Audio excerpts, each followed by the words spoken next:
नमस्कार। खबर प्रधान देख रहे सभी दर्शकों का बहुत स्वागत है और मैं हूं आपके साथ संगीता श्रीवास्तव। देखिए, राजनीति में चर्चाओं का दौर चलता ही रहता है। कब कौन सा मुद्दा हेडलाइन बन जाए कहा नहीं जा सकता। अब जैसे कल से चर्चा चल रही है जनसुराज पार्टी के संस्थापक पीके और देश के जाने मानी कांग्रेस की महासचिव प्रियंका गांधी वाड्रा की हालिया मुलाकात का।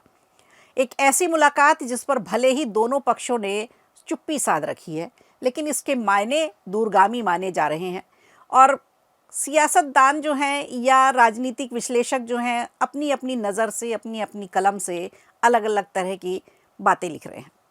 खबरों के मुताबिक ये बैठक नई दिल्ली में हुई और करीबन 2 घंटे तक चली। अब 2 घंटे की इस बैठक में जो पीके और प्रियंका के बीच हुई है, कोई साधारण बात तो नहीं हो सकती, वो भी बिहार चुनाव में इतनी बुरी हार के बाद। इस दौरान उत्तर प्रदेश, बिहार समेत उत्तर भारत के मौजूदा जो राजनीतिक हालात बदले हैं, चाहे हम प्रदेश अध्यक्ष बीजेपी की बात करें, प्रदेश राष्ट्रीय कार्यकारी अध्यक्ष की बात करें, वहाँ पे भी स्थितियाँ बदली हैं। संगठनात्मक चुनौतियाँ सामने आई हैं और आने वाले चुनावी परिदृश्य की एक तस्वीर भी देखने को मिल रही है। हो सकता है इन सब चीज़ों को लेकर के विस्तार से चर्चा हुई हो।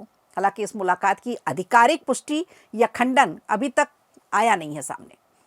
जब प्रियंका गांधी वाड्रा से पत्रकारों ने इस बैठक को लेकर सवाल किया तो उन्होंने इसे टालते हुए कहा, ये कोई न्यूज़ है क्या?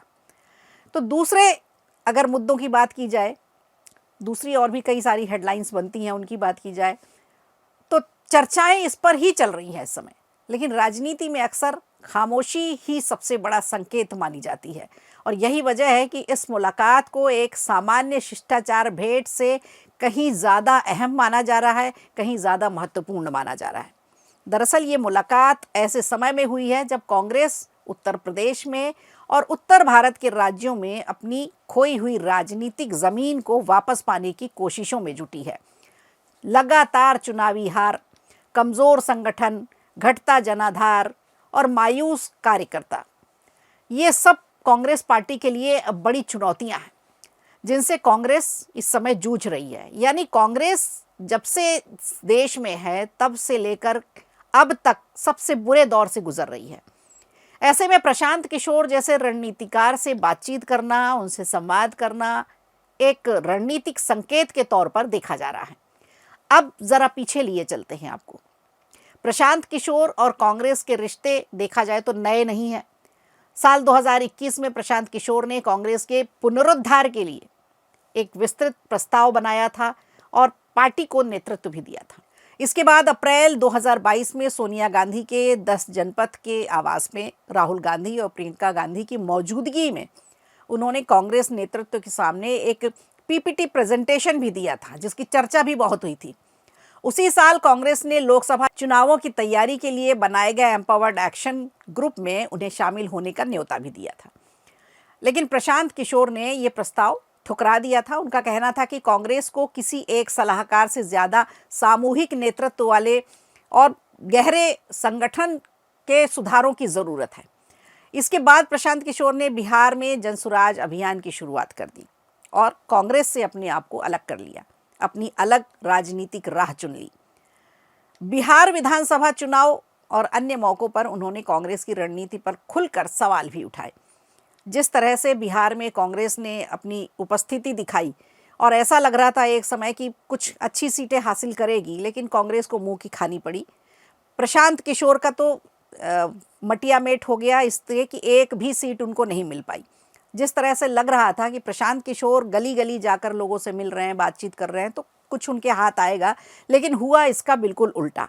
तो चाहे कांग्रेस की बात करें, चाहे हम जनसुराज की बात करें, पीके की बात करें या प्रियंका की बात करें, दोनों का हाल बिहार में एक जैसा ही रहा। खासतौर पर वोट चोरी और मतदाता सूची के यानी एसआईआर वाले मामले में जो टिप्पणियां आई हैं, जो इन लोगों ने बयान दिए हैं, उसको भी जनता ने गलत तरीके से लिया और वोट में वो तब्दील नहीं हो पाया। हालांकि इन सब के बावजूद कांग्रेस और प्रशांत किशोर के बीच संवाद पूरी तरह से खत्म नहीं हुआ, बातचीत चलती रही। मतलब एक दरवाज़ा इन्होंने खुला रखा था।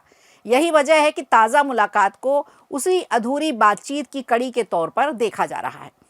अब राजनीतिक जानकारों की माने तो कांग्रेस उत्तर भारत में संगठन को मजबूत करने के लिए कुछ नए प्रयोग करने जा रही है। कुछ नया सहयोग भी तलाश रही है। ये एक तरह से उनका विकल्प ही है। प्रशांत किशोर भी राष्ट्रीय राजनीति में अपनी भूमिकाओं को लेकर जो कुछ संभावनाएं हैं उन्हें टटोलने की कोशिश कर रहे हैं। हालांकि फिलहाल कांग्रेस में उनके औपचारिक रूप से शामिल होने को लेकर कोई आधिकारिक संकेत नहीं मिले हैं। ऐसा बिल्कुल नहीं है कि जनसुराज को कांग्रेस के साथ मिलाया जा रहा है या जनसुराज पार्टी कहीं ख़त्म होने जा रही है या कांग्रेस के साथ मिलकर के उत्तर प्रदेश या उत्तर भारत में ये चुनाव लड़ने जा रहे हैं। ऐसा कोई भी संकेत अभी नहीं आया है। अब बड़ा सवाल यही है कि क्या ये मुलाकात आने वाले किसी बड़े राजनीतिक गठजोड़ की वजह से है या कोई रणनीतिक सहयोग की आहट है। इस तरह का कोई संकेत अब राजनीतिक विश्लेषक जो हैं अपनी अपनी कलम से निकाल रहे हैं। क्या क्या चीज़ें हो सकती हैं, सबकी संभावनाएं अलग अलग हैं। सिर्फ विचार विमर्श तक ही ये मुद्दा सीमित रहा है। कोई भी बात अंदर से निकल कर आई नहीं है, ना ही जनसुराज की तरफ से और ना ही कांग्रेस की तरफ से, कि आखिर दोनों की मुलाकातें क्या हुई और दोनों की इस मुलाकात का मतलब क्या निकला। मतलब तो सब अपनी अपनी तरह से निकाल रहे हैं, लेकिन आधिकारिक तौर पर कोई भी बयान इस तरफ से आया नहीं है दोनों पार्टियों से। जवाब इसका अभी भी भविष्य के गर्भ में है। तो आपको क्या लगता है, जनसुराज पार्टी और कांग्रेस मिलकर क्या करना चाहते हैं? क्या ये उत्तर भारत, उत्तर प्रदेश के चुनाव की तैयारियों के लिए एक सुगबुगाहट है, एक सहयोग है, एक आहट है? हमें कमेंट करके ज़रूर बताइएगा। वीडियो अच्छा लगा हो तो लाइक कीजिए, शेयर कीजिए और कमेंट बॉक्स में हमें ज़रूर बताइए।